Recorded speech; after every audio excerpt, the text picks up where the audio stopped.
आग आग, मेरे घर में आग लगी है, मेरा बेटा घर के अंदर है, कोई बचाओ। फिर मम्मा चिड़िया बिना कुछ सोचे समझे आग में घुस जाती है और कुक्कू को तलाश करती है। कुक्कू मेरे बेटे, तुम कहाँ हो? मम्मा आ गई। तुम कहाँ हो? मम्मा मैं संदूक में हूँ, मुझे बाहर निकालो।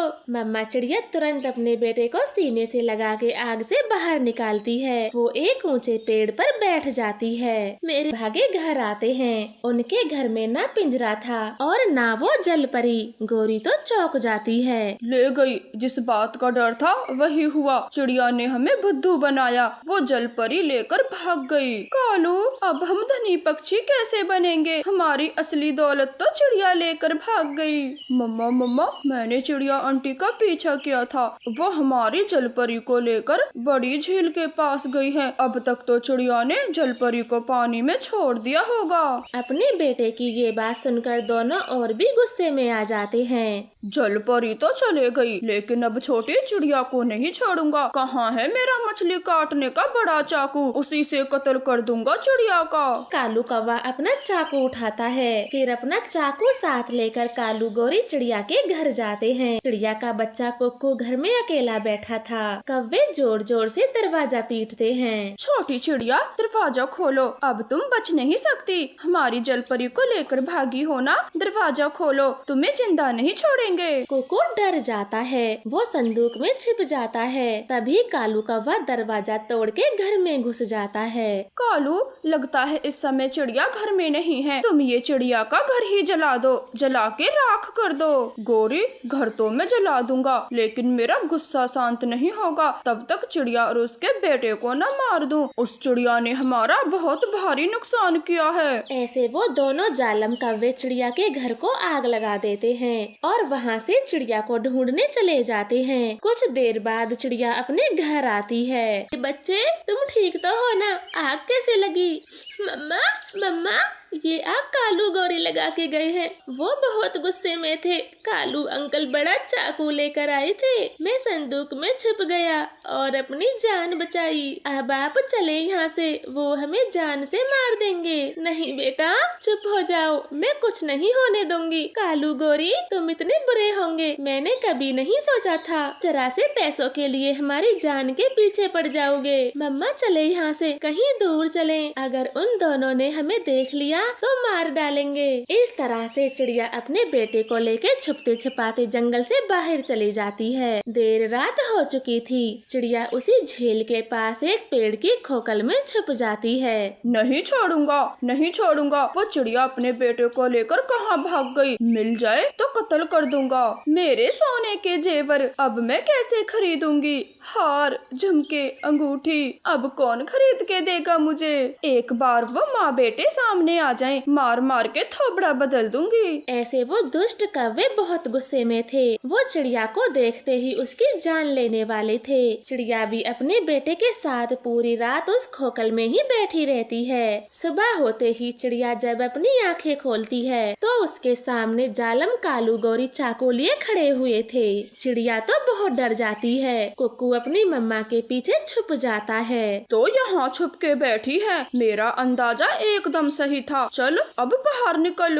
क्या बोलकर हमें घर से भगाया था? 2 हवाई मोटर वाले पक्षी घूम रहे हैं। तूने हमसे झूठ बोला। चल बाहर निकल, अब तुझे मजा चखाते हैं। चिड़िया की तो डर के मारे आवाज भी नहीं निकलती। गोरी चिड़िया को खींच लेती है और पेड़ की खोखल से बाहर करती है। गोरी, हमें छोड़ दो, हमने तुम्हारा क्या बिगाड़ा है जो तुम हमारी जान के ही पीछे पड़ गई? घर तो जला दिया, अब तुम्हारा बदला पूरा हो चुका, हमें छोड़ दो। बिगाड़ा? एक तो इतना बड़ा नुकसान किया है, उसकी भरपाई तू कभी भी नहीं कर सकेगी। इसीलिए हम तुझे और तेरे बेटे को मार के ही दम लेंगे।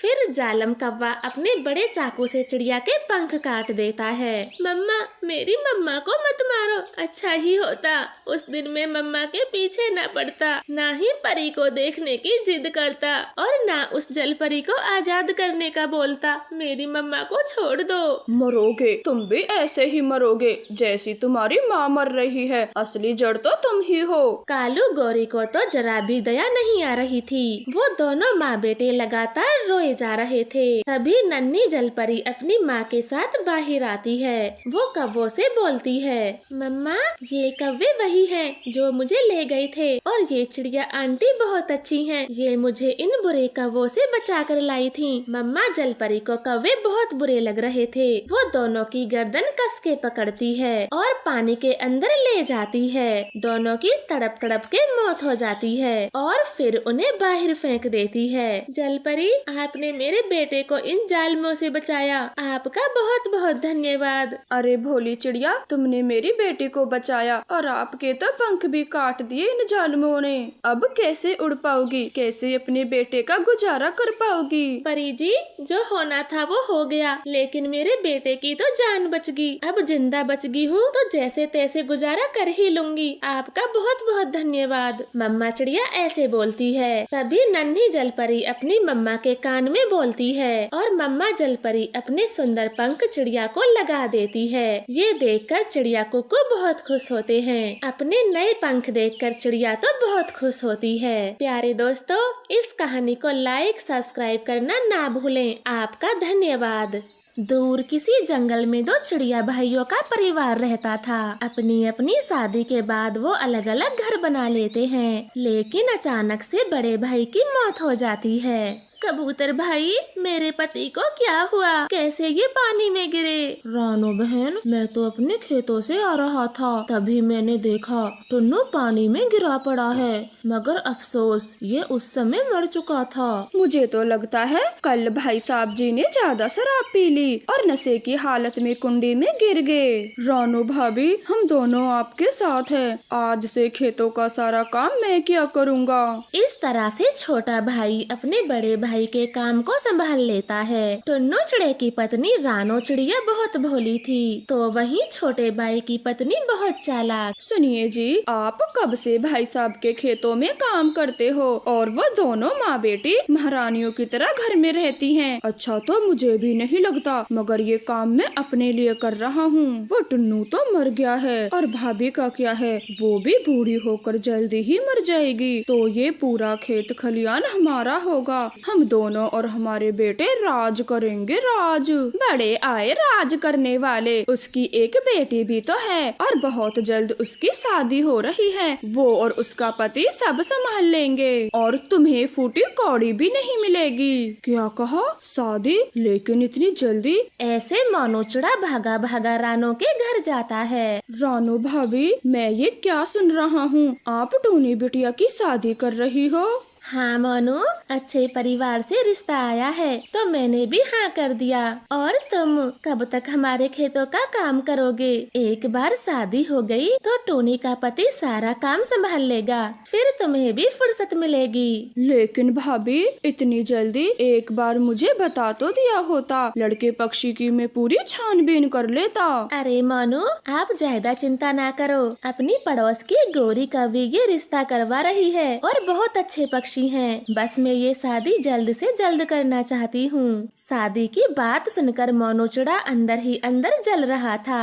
वो अपने घर आ जाता है। पता चल गया, बहुत जल्द उस टोनी की शादी है। तुम बन गए नौकर जो उनके लिए काम करते रहे। अब फूटी कौड़ी भी नहीं मिलेगी हमें। नहीं, मैं ये शादी होने नहीं दूंगा। मैंने इतने सालों से उन खेतों में काम किया है, ऐसे नहीं जाने दूंगा, चाहे मुझे कुछ भी करना पड़े। इस तरह से वो दोनों पति पत्नी योजना बनाते हैं। धीरे धीरे दिन गुजरते गए और टोनी चिड़िया की शादी हो जाती है। बेटा, अब हमारा सब कुछ तुम्हारा है। आप मेरी बेटी टोनी का ख्याल रखना।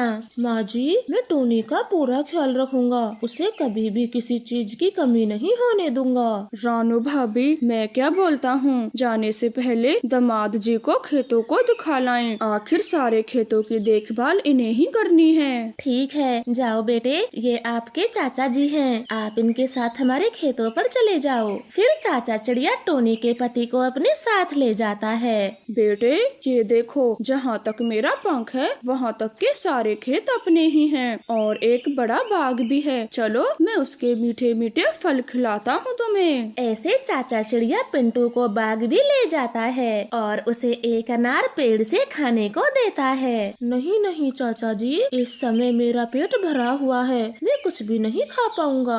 अरे ये तेरे ससुराल के फल हैं, खाना तो तुझे पड़ेगा ही। ऐसे मना करते हुए चाचा चिड़ा वो अनार खिला देता है। अनार खा के वो दोनों वापस लौट आते हैं। मम्मा चिड़िया टोनी की विदाई कर देती है, मगर रास्ते में टोनी के पति की मौत हो जाती है। रानो बहन, बहुत बुरा हुआ, बहुत बुरा हुआ। ऐसा भगवान किसी के भी साथ ना करे।